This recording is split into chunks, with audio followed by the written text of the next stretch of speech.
ఎక్కడ బతుకుతున్నాం సార్? ఎందుకు బతుకుతున్నాం సార్? మనం ఎవరిని నమ్మాలి, ఎవరిని నమ్మకూడదు? అమ్మని నమ్ముతాం, నాన్నని నమ్ముతాం, బంధువుని నమ్ముతాం, స్నేహితుని నమ్ముతాం, టీచర్ని నమ్ముతాం. టీచర్ మన నాన్న తర్వాత నాన్న లాంటి వాడు, దిశా నిర్దేశకుడు టీచర్, మనల్ని ఒక మార్గంలో నడిపించేవాడు టీచర్. అంటే ప్రపంచంలో రెండే తెగలు ఉంటాయా? బలవంతుడు, బలహీనుడు. టీచర్లో కూడా బలవంతులు ఉంటారా? బలం కలవాళ్ళు, బలహీనుడు దోచుకునే వాళ్ళు కూడా టీచర్స్లో ఉంటారా? ఎందుకంటే టీచర్ అంటే నా చిన్నప్పటి నుంచి చాలా ఇష్టం నాకు టీచర్స్. ఎందుకంటే మా తాతయ్య టీచర్, మా నాన్న టీచర్, మా అన్న టీచర్, మా వదిన్లు టీచర్, మా అక్కలు టీచర్. టీచర్స్ అంటే ఎనలేని ప్రేమ నాకు. మనం ఈ ప్రపంచాన్ని చూస్తున్నాం అంటే, మనం ఇంతగా చదువుకుంటున్నాం అంటే టీచర్స్లో కూడా.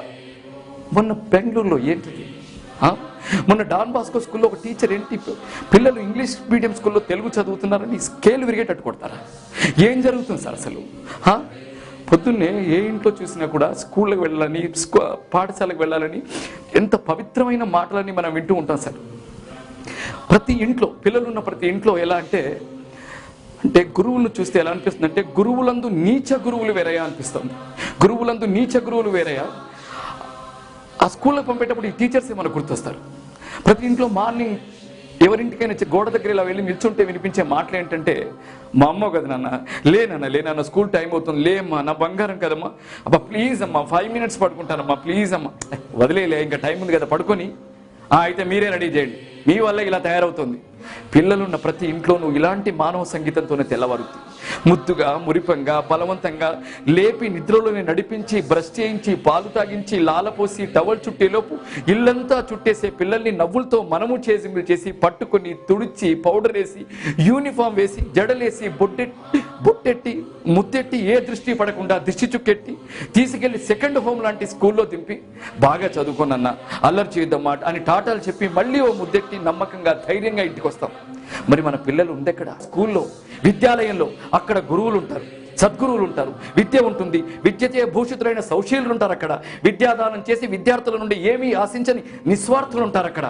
పదవీ కాలం అంతా 4 గోడల మధ్య వెలిగే విద్యా భాస్కరులు ఉంటారు అక్కడ. త్యాగధనులు ఉంటారు అక్కడ. వెరసి భవిష్యత్తు ఉంటుంది అక్కడ. అందుకే మనకి ఏ భయం ఉండదు. నేను గొప్ప కథ విన్నాను. అనగా కొన్ని వేల సంవత్సరాల క్రితం అన్నమాట. దేవుడు మానవ జాతిని సృష్టించాడు. మనిషి ఎన్నో పరిణామాలు దాటుకుంటూ వచ్చాడు. అయినా గమ్యం లేని అనాగరికుడుగానే ఉన్నాడు మనిషి. మనిషికి విజ్ఞాన దాహం ఉందని గుర్తించాడు ఆ దేవుడు. అందుకే జీవితం తాలూకు మాధుర్యం చెప్పే మనిషి, స్త్రీ శక్తి సామర్థ్యాల ప్రాముఖ్యతను చెప్పే మనిషి, మానవత్వపు విలువల వైపు నడిపించే మనిషి, జ్ఞానాన్ని అందించే మనిషి, మనలోని శక్తి సామర్థ్యాలను తట్టిలేపే మనిషి, ప్రతిభను గుర్తించే మనిషి అవసరం ఉందని తప్పనిసరిగా ఉందనుకున్నాడు దేవుడు. వెంటనే ఇన్ని గుణాలు కలిగిన మనిషిని సృష్టించాడు. ఆ మనిషి పేరు గురువు. దేవుడు పంపిన మనిషి అన్నమాట గురువు అంటే. అందుకే మనం గురుదేవోభ్యో నమః, ఆచార్య దేవో భవ అని గౌరవిస్తాం. గురు బ్రహ్మ, గురు విష్ణు, గురుదేవో మహేశ్వర, గురు సాక్షాత్ పరబ్రహ్మ, తస్మై శ్రీ గురవే నమః అని పూజిస్తాం. గురువుల గురించి, గురువు గొప్పతనం గురించి ఎన్ని కొటేషన్స్, ఎన్ని శ్లోకాలు, ఎన్ని సుభాషితాలు. గురువులు కనిపిస్తే లేచి నమస్కరించే సంప్రదాయం మనది. ఒక గురువు పుట్టినరోజుని శ్రీ సర్వేపల్లి రాధాకృష్ణ గారి పుట్టినరోజుని మనం గురు పూజోత్సవంగా జరుపుకునే సంస్కృతి మనది. గురువు అంటే, గురుస్థానం అంటే అది. కానీ ఇప్పుడు ఆ గురువుకు అర్థం మార్చారు కొందరు మారీచులు, మానీచులు. కొందరు గురువు అనే ముసుగుతో ఫ్యాన్సీ డ్రెస్ లో రాక్షసులు ఉన్నారు అక్కడ. గురువు పేరుతో భూచాలు, దయ్యాలు ఉన్నాయి అక్కడ. గురువుల పేరుతో కీచకులు ఉన్నారు అక్కడ. గురువుల పేరుతో కామ పిశాచాలు ఉన్నాయి అక్కడ. బుద్ధి వంకరలు తిరిగి, కొవ్వు పెరిగిపోయి, కళ్ళు మూసుకుపోయి, అస్తిత్వం మర్చిపోయి, మతిస్థిమితం కోల్పోయి, కామాంతులై, షాడిస్టులై, అసభ్యమై, అసహ్యమై, అనాగరికమై, ఆటవికమై, అనారోగ్యమై కంపు కొడుతున్నారు. అమృతమయమైన ఉపాధ్యాయ వృత్తిలో విషపు చుక్కలయ్యారు. గురు శిష్యుల బంధాలకి తిలోదకాలు ఇచ్చారు. తండ్రి బిడ్డల సంబంధాన్ని తుడిచేశారు. అయ్యా అగౌరవనీయ సార్, ఏంటిది సార్? నీకు కూతురు లేరా సార్? చెల్లెలు లేరా? ఓ తల్లిలా అడగాలనుంది సార్. గురుకులంలో చెడబుట్టావని ఓ తండ్రిలో నిలదీయాలనుంది. గోడ కుర్చీ వేయించాలనుంది. బస్కీలు తీయించాలనుంది. ఎండలో నిల్చోబెట్టాలనుంది. చదువుకునే ఈ గురుస్థానంలోకి వచ్చి చచ్చావు కదా, కనీసం కరుణశ్రీ జండరపాపయ్య శాస్త్రి గారి పుష్ప విలాపం కూడా నీకు గుర్తులేదా? గాలిని గౌరవింతుము సుగంధము పూసి, స్వతంత్రుల మమ్ముల స్వార్థ బుద్ధితో తాళము తుంపబోకుమన్న పద్యం గుర్తులేదా నీకు? ఆ పువ్వుల్లో పసిబిడ్డలు కనిపించలేదా?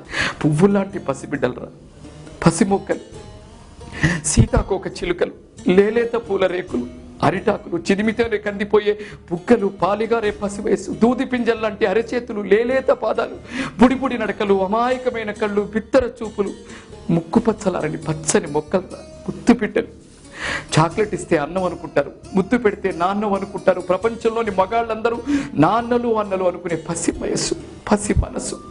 ఎత్తుకుంటే అమ్మ అనుకుంటారు, ఎగరేస్తే పడేయరనే నమ్మకంతో నవ్వేస్తారు. పూల బంతులు బిడ్డలు. ఏ కథ చెప్పినా కళ్ళు గుండ్రంగా తిప్పేస్తూ ఊకడతారు, బుల్లి బుల్లి చేతులతో తప్పట్లు కొడతారు, ఎగిరి గంతులేస్తారు. వాళ్ళకి మనము కథలు చెప్పే నాన్నయ్యలో మళ్ళీ మళ్ళీ కథ చెప్పమని మారాన్ చేస్తారు, ముద్దులెడతారు, జుట్టు పీకేస్తారు, గుండెల మీద తన్నేస్తారు. రాజులు, గుర్రాలు, చోటా భీములు, హనుమాన్లు, బాబీగర్లు, సూపర్ మ్యాన్లు, పవన్ కళ్యాణ్లు, మహేష్ బాబులు, ఎన్టీఆర్లు, పెద్ద పెద్ద ఐస్ క్రీమ్లు, ఇవన్నీ ఉండాలి రా కథలలో. ఈ కథలన్నీ వాళ్ళకు తెలుసురా. పాపం ఒక్క నీ కథే వాళ్ళకు తెలియదురా. నీ చేష్టల గురించే వాళ్ళకు తెలియదు. అభంశుభం తెలియని వయసుని, అన్ని నోటితోనే చూసే మనసుని నువ్వు ఎక్కడికి తీసుకెళ్తున్నావో, ఎందుకు తీసుకెళ్తున్నావో ఏమీ అర్థం కాక, నీ వికృత చర్యలు, నీ రాక్షస క్రీడలు ఆ లేత వయసులో అర్థం కాక భయపడుతూ అమ్మ అమ్మ నాన్న నాన్న ఏడవడం తప్ప, పెనుగులాటం తప్ప ఏం చేయగలరా? నడకలు తప్ప పరిగెత్తడం రాని వయసుని. మూర్ఖుడా, నీ పైశాచిక ఆనందం లేత బిడ్డలపైన, 5-6 ఏళ్ల పసి వయసులపైన. ఈ ఘటన జీవితాంతం ముద్రించబడితే పిచ్చిదైపోదురా. నీ గణిత శాస్త్ర లెక్కల ప్రకారం అక్రమ సంఖ్యలో రాస్తే ఒక్క పాపో రెండో పాపో కావచ్చు, కానీ అది ఒక జీవితం, రేపటి కుటుంబ వ్యవస్థకి నాంది వాచకం. చిచ్చే, చెరపుకురా చెడేవు కాదురా, చెడి చెరిపే జాతినిది, సిగ్గుమాలిన బతుకునిది. నయవంచకుల్లా, కీచకుల్లా, చిత్తకార్తి కుక్కల్లా కన్ను మిన్ను కానక నీ లైంగిక వంచలు పసిబిడ్డలపై తీర్చుకుంటారా? చెవుల్లో సీసం పోసుకున్నావారా? నాన్న అమ్మ అన్న పిలుపులు వినపడలేదా? నీ పశువాంచ తీర్చుకోవడానికి అసలు నీ శరీరం ఎలా సహకరించిందిరా? కళ్ళు దొబ్బయ్యా, పువ్వుల్లాంటి మొహం కనిపించలేదా? కన్నీళ్లు కనిపించలేదా? పిల్లలు మన ముందే మన మధ్య సంచరించే దైవాలరా, ఆ దైవాల మీదే చేతులేస్తారా? రాబందుల్లా రక్కేస్తారా? అయినా సరస్వతి నమస్తుభ్యం అంటూ అమ్మవారి అవయవాల్ని, వరదే కామరూపిణి అంటూ కామం దగ్గర ఆగిపోయే నీ భావ దారిద్ర్యానికి, మానసిక రోగాలకి ఇంతకన్నా ఏం చేయగలవులే సార్? ఏ నమ్మకంతో పసిబిడ్డల్ని స్కూళ్ళకి పంపాలి సార్? ఏ ధైర్యంతో మేమందరం ఇంటి దగ్గర ఉండాలి? గురువుగారు, అసలు నీ మూలాలు నీకు తెలుసా? హిమాలయాల నుండి పవిత్ర గంగానదిలా ప్రవహించే ఎడతెరగని అలుపెరగని జ్ఞాన విజ్ఞానాల తేజోమయమైన గురు పరంపర అనేది. ఓ విశ్వామిత్రుడు, ఓ ద్రోణాచార్యుడు, ఓ చెల్లపిల్ల వెంకట శాస్త్రి, ఓ విశ్వనాథ సత్యనారాయణ, ఓ సర్వేపల్లి రాధాకృష్ణ, ఓ అబ్దుల్ కలాం, ఎందరు మరెందరు జాతిని జాగృతం చేసిన ఉత్తమ అధ్యాపకులు, మహా వ్యక్తులు. వాళ్ళ నుండి నువ్వు ఏం నేర్చుకున్నావురా? ఓ నలంద, ఓ తక్షశిల, ఓ నాగార్జున కొండ, ఓ అమరావతి, ఓ విక్రమశిల, వీటి నుండి ఏం తెలుసుకున్నావురా నువ్వు? నువ్వు గురువు అయ్యావంటే అమ్మ సరస్వతి ఆశీర్వాదం, పూర్వజన్మ సుకృతం, అదృష్టం ఉంటే తప్ప గురుస్థానం దొరకదు. ఆ వరుసలో నువ్వు తప్పుగా వచ్చావు, తప్పటడుగులు వేస్తున్నావు. ఒక్కడివా? ఊరుకో బకాసుడిలా, నరకాసుడిలా ఎన్ని చోట్ల నీ విష సంస్కృతిని వెదజల్లుతున్నావు. నీ లోకం తెలియని, అసలు లోకమే తెలియని అంధబాలికలపై నీ పశు వాంఛల. ఆదమరిచి నిద్రపోతే అమ్మని చెల్లిని కూడా వదలవరా నువ్వు? ఇంగ్లీష్ మీడియం స్కూల్లో తెలుగు మాట్లాడితే స్కేలు విరిగేటట్టు వేళ్లు తెగేట్టు కొడతావా? కసిదిరక బాల్ పెన్తో గుచ్చుతావా? అదే పెన్ నిన్ను గుచ్చితే పక్క తడిపారని వాళ్ళ యూరినే వాళ్లకు తాగిస్తారా? అదే యూరిన్ మీకు తాగిస్తే పసిబిడ్డపై ఒకరి తర్వాత ఒకరు మీ మగతనం ప్రదర్శిస్తారా? ఆ బిడ్డ ఓటమిలో మీ గెలుపుని చాటుకుంటారా? పాపనరా, ఆ బిడ్డ ఏడుపు వినిపించలేదా? రక్తం కనిపించలేదా? నీ ఒంట్లోని రక్తం అంతా ఒకేసారి ఒకే చోటు నుంచి చిమ్మెట్టు దుబాయ్లో లాగా నడి బజార్లో క్యాస్ట్రేషన్ చేస్తే ఎలా ఉంటుందిరా? తోటి గురువులు తలదించుకునే స్థితి, సభ్య సమాజం సిగ్గుపడే పరిస్థితి, నీ కుటుంబమే నిన్ను వెలేసే దుస్థితి. మార్గాలయ్యే మీరు దుర్మార్గాలయ్యే.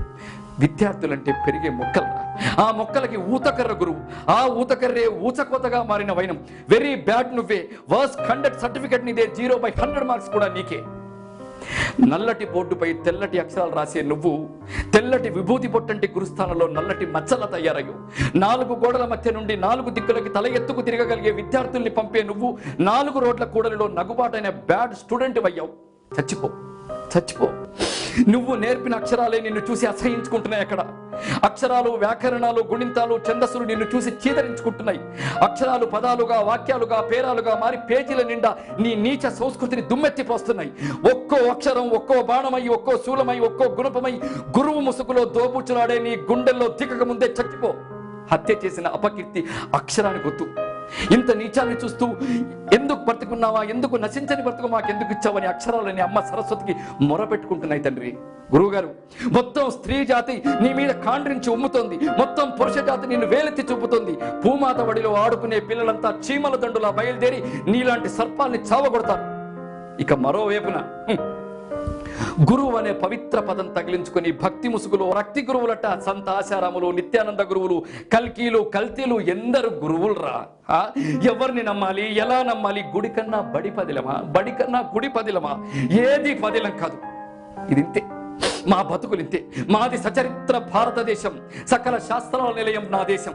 పొగడరా నీ తల్లి భూమి భారతిని, నిలపరా నీ జాతి నిండు గౌరవము, లేరురా మా వంటి డాష్ డాష్ డాష్ ఇంకెందు. తండ్రి శ్రీశ్రీ మావి రెండే తెగలు, బలవంతులు బలహీనులు. మేం పతితులం, భ్రష్టులం, బాధా సర్పద్రష్టులం, దగాపడిన మనుషులం. ఏడుస్తాం, ఏడుస్తూనే ఉంటాం. మా కోసం జగన్నాథ రథచక్రాలు రావు. ఏ జగన్నాథుడు వచ్చి మమ్మల్ని కాపాడు. ఏ రథచక్రాల కింద వాళ్ళు నలిగిపోరు, ఏ ప్రభుత్వ చట్టాల కింద వాళ్ళు చచ్చిపోరు. నరం నరం రగిలిపోతుంది, రక్తం ఉడికిపోతుంది, గుండె చెరువవుతుంది. అరుస్తున్నాం, ఏడుస్తున్నాం. మరో చోట మరో గురువు అనే ముసుగులో మరో కీచకుడు, మరో బిడ్డ. అంతే. తల్లిదండ్రులారా, మీ పిల్లలకి మీరే మొదటి గురువు అవ్వండి. కాపాడుకోవడం నేర్పండి. చేతుల మీదో, భుజాల మీదో, తల మీదో కాకుండా మరెక్కడైనా ఎవడైనా అవతలి మనిషి చెయ్యేస్తే వాడు పూచాడని చెప్పండి, అరవమని చెప్పండి, గిచ్చమని చెప్పండి, కొరకమని చెప్పండి. మన తులసి మొక్కల్ని మనమే కాపాడుకుందాం. సద్గురువుల ఉపాధ్యాయ దినోత్సవం జరిపినట్టుగానే దుర్మార్గుల ఉపాధ్యాయ దినం కోసం, ఆ రోజు కోసం ఎదురు చూస్తూ మానసికంగా చచ్చి శారీరకంగా ఇంకా బ్రతికే ఉన్న గురువు రూపంలోని అపర కీచకుల ఆత్మకు అశాంతి చేకూరాలని వారి కుటుంబ సభ్యులకు ప్రగాఢ సానుభూతిని తెలియజేస్తూ, బడిలో నాకు ప్రేమగా అక్షరాలు నేర్పించిన Shri Narasimhachari sir, Shri Somaiah sir, Shri Yadagiri Rao sir, Shri Kunde సార్లకి, ఒడిలో నాతో ముద్దుగా అక్షరాలు దిద్దించిన మా నాన్నకి మనస వాచ కర్మణ పాదాభివందనం చేస్తూ, ఓ విద్యార్థి ఉత్తేజ్, సద్గురువులారా క్షమించండి.